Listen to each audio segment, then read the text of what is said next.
My name is Natalia Savoie. I'm originally from Fort Walton Beach, Florida, and I moved up to Fairbanks, Alaska to pursue my career. And I started going here and got my bachelor's in film and performing arts in the theater and film program, and I love it. Why did you agree to do this video?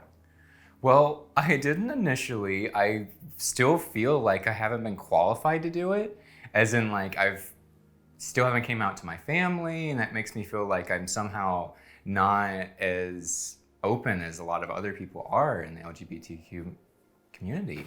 And for me, it just feels like an opportunity to express myself. And I looked in my mirror right before I came into this interview, and I was like, okay, I'm ready. I got this. Let it all go. Tell us a bit about how it was growing up for you.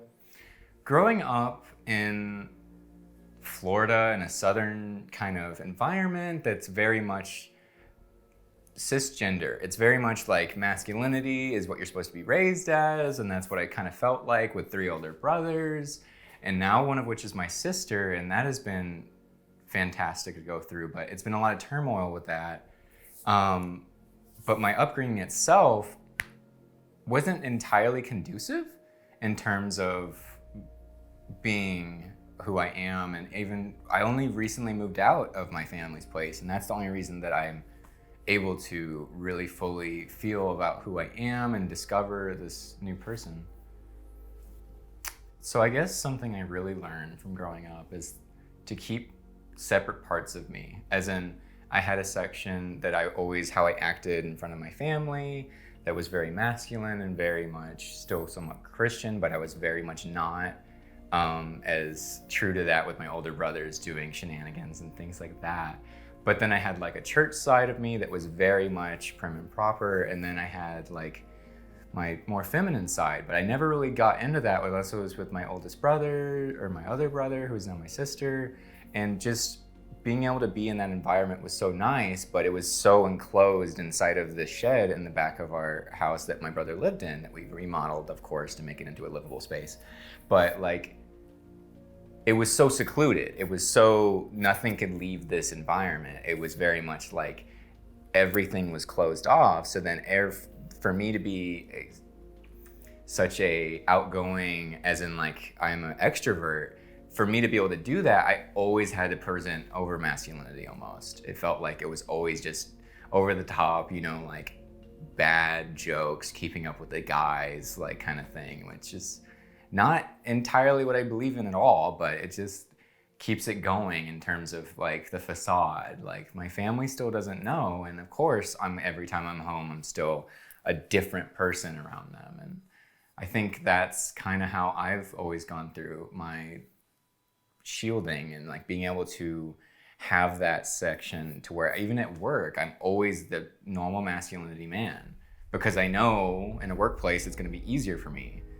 And if I were to come in as Natalia, maybe not the same. Maybe I won't be able to get the same opportunities because of said presentation and how I express myself because of someone else's prior view sets.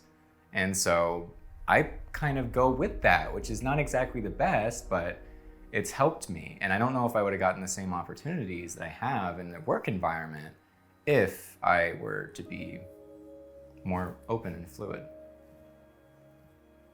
How do you feel now about your identity? What stages of development are you?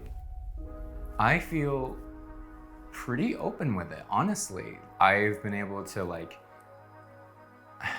go on social media for it, which has been nice, but also I was able to talk with my coworkers, as in we had a Zoom meeting, and I was Natalia, and they addressed me as such, and that was fantastic.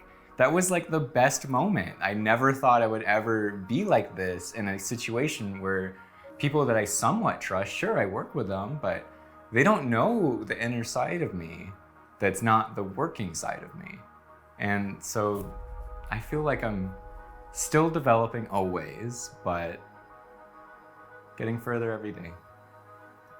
What would you say to somebody who is going through conflicts with their identity and are still like in a place where they're continuously growing and exploring? Just know that there are people to help, and there are people that will try and harm. And part of it is what could happen in your imagination, as in like what you think people will react, in terms of that's part of my struggle is like, well, I never told my family if I was gay or bi or anything, or if I've been with someone. And so I always felt, even when I was with that person intimately, that I was gonna be kicked out of my home or things of that nature, and be completely like be able to pay for college, not be able to graduate, not be able to have somewhere to live. And that fear ensued every time I was with this person. And so I feel like getting past that is just knowing that eventually when you get a place where you feel comfortable and you have people that are there to help comfort you, that you can flower, you can be able to express yourself. What gives you strength? I have to say what gives me strength are my friends. They help me along the way as much as humanly possible. More than they probably should, and angelic and so. Only reason I'm doing this video is because of Joe. I think that's what gets me going the most, because I struggle with depression a lot, and so even days when I am dressed up and I am starting to feel better, and I know that makeup and being able to explore myself will help, that has been my escape from some of being at home too much for this pandemic. Is just, I'm an extrovert and I want to see my friends and be able to like fully be, and now it's just not as much. And I think, yeah, what keeps me going is friendship the most. The experience is worth the journey. So whether the experience is negative or the journey is negative, the outcome is overall the life that you live. And so if there's people to help you, and if you need help, seek it, and that know that everything will work out, and your life is your life and it's your journey.